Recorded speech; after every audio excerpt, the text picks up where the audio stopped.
and welcome to Diecast Restos. I'm Jason and this is my second Ford of what is soon to become Ford Month. It is a Lesney Matchbox 31A American Ford Station Wagon, produced between 1957 and 1960.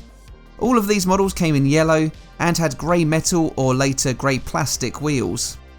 It was replaced by another American Ford Station Wagon that was based on the Ford Ranch Wagon. This earlier type was based on the 1956 Ford Country Sedan. This is a mint example, and this is a 56 Country Sedan. The main difference is the model's A-pillar, which is angled toward the front instead of slightly to the back.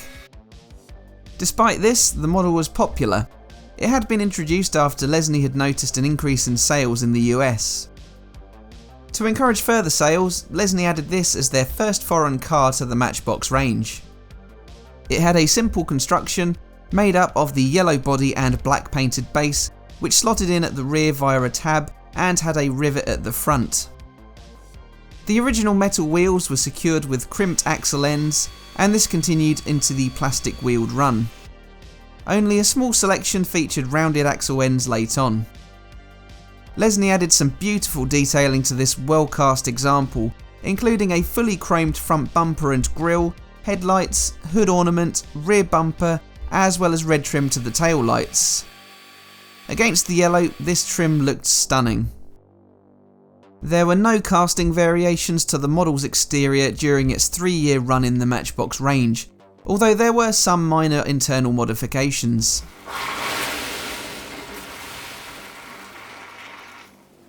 The Country Sedan that this casting is based on was itself based on the Ford Custom Line sedan. Indeed, there are similarities from the 56 Custom Line to the 56 Country Sedan. Most notably, this is visible by the sleek coach lines that run along the sides. It also borrows the same front end layout. Beginning in 1955, Ford spun off their station wagons into their own series, and so similarities between the sedans and station wagons began to dissipate. The main difference between the Country Squire and the Country Sedan wagon is the wood cladding that adorned the Squire. The mid-trim models could carry up to 9 passengers if equipped accordingly, and were available with 2 or 4 doors. Having been attached to the Custom Line name since 1952, through the 60s the Country Sedan was approximate to the Galaxy until 1974. Then the Country Sedan line was re-amalgamated with the regular lineup, as it was rebranded the LTD wagon. As for the Custom Line sedans, these were discontinued in 1956. So now you've seen me coating the wagon in my choice of yellow, Tamiya TS16, while I now coat the base portion in gloss black. When that's dried, I turn to my trusty locking pliers to crimp the axle ends with the plastic wheels attached. And then it is time to detail. This front end will look superb fully chromed out. I usually opt for chrome over silver anyway, but this casting will look the part in an authentic chrome rather than bland silver in my opinion.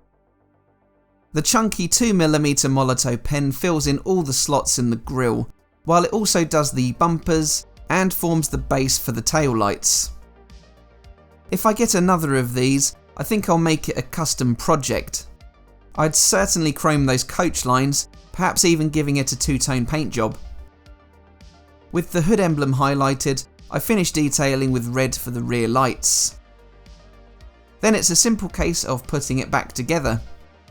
The gloss black base inserts via the tongue to the slot at the back first, and then over the front rivet. After the click, I screw it in place.